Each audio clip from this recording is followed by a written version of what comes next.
Good afternoon, everyone, and I'd like to start by thanking Gunhild for inviting me here and the EAT Forum, particularly because I'm a practitioner, and I think our voices are important and need to be more of an influence.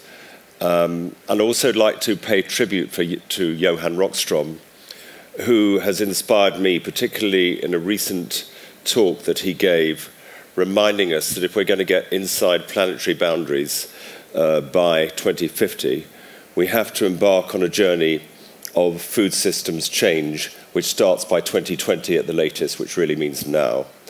And as a farmer, but also in my role as the Chief Executive of the Sustainable Food Trust, with its mission of accelerating the transition to more sustainable food systems, I've got a particular interest in the barriers to change. So I thought I might spend the time with you this afternoon looking at what we perceive to be the key barriers to change. And the first one is changing farming practice. It sounds small, but in my opinion, the change in farming practice which is required will be the greatest change in agriculture since the Industrial Revolution, possibly even before that. Because what it will require, if we are to recarbonize our soils, which have become dangerously depleted, is a switch away from monoculture and arable farming in the arable zones of the world towards rotational mixed farming where there is a fertility building phase. And that fertility building phase will very often be, not exclusively, but will very often be grass and legumes.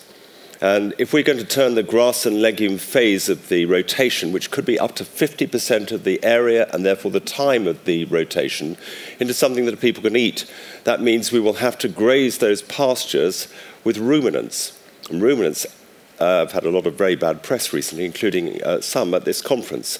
So that really brings me to the next point, which is that if we are going to enable the farmers to make the changes that are necessary and be able to sell their foods to willing markets, then we need to align future diets with the food output of sustainable farming systems in proportion to the output of those systems if applied at scale. So one of the things we're going to do in the Sustainable Food Trust is to work with others on a modelling exercise, looking at what the consequence of the great transition to sustainable food and farming systems globally would be in terms of the food output, and then encourage citizens to eat those products.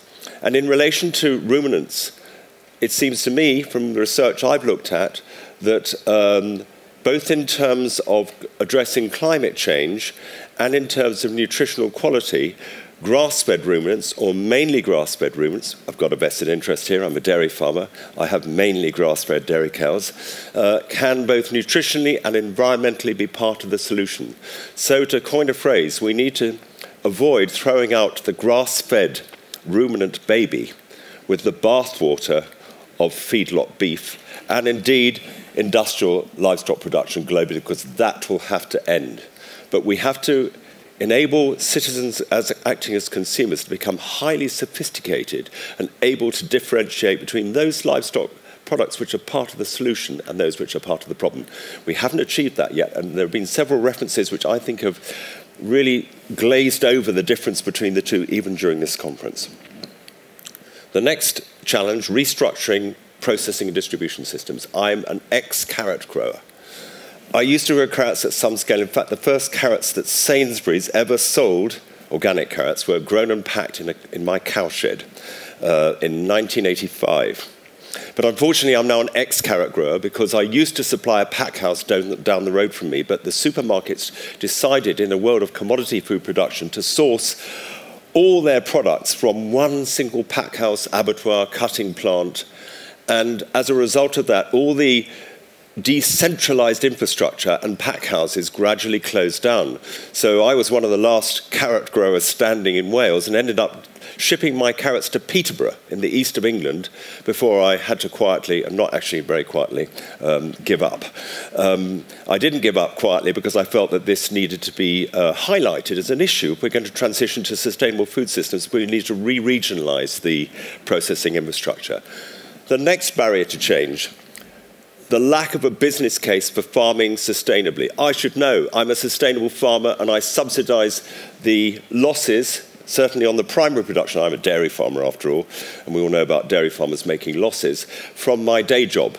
We need to create a situation where there is a sound business case. Indeed, it is more profitable to farm in a sustainable way than it is to do in a way which is destructive to public health and the environment, both for farmers and for food businesses. Otherwise, the change will not happen. That's a crucial barrier to change. And we organised a conference on the true cost of American food in San Francisco last April, which started to highlight those issues. And I'm now associated with another project called Teabaggery Food, looking at the externalities arising from different farming and food systems, trying to quantify them and then monetize them, and then look at policy instruments, both carrots and sticks, to make sure that the polluter pays and the sustainable producers are rewarded for their efforts, for instance, through soil carbon stewardship, redirection of the common agricultural policy. Why not redirect Pillar 1 and make it conditional upon that kind of practice? The last barrier to change, developing common metrics. Let's say we're at the baseline today. We need to establish where we are in terms of soil carbon and lots of other metrics, but at the moment there are more than 100 different sustainability assessment tools all over the world, creating massive confusion. We need to move towards convergence of those sustainability assessment tools. And we are working on a program which has brought together companies such as Nestle and DEFRA, our government, and many leading producers, both conventional and organic, to see how we can achieve convergence in sustainability assessment metrics. To me, it's been said many times in this conference, we need to measure things, otherwise we won't know how well we're doing. And as a management tool, as a farmer, I want to know if I'm making incremental progress year on year. So that's my lot, but I would like to say one other thing, which is that we are organising a conference on the harmony principles in food and farming in Wales on the 10th and 11th of July. And it ends with a party on my farm. So you are all invited to my party on my farm in West Wales on the evening of the 11th of July. And then you can see what I've been on about and the result of 44 years of sustainable practice, during which time I haven't used a single kilogram of nitrogen fertiliser. Thank you very much for your attention.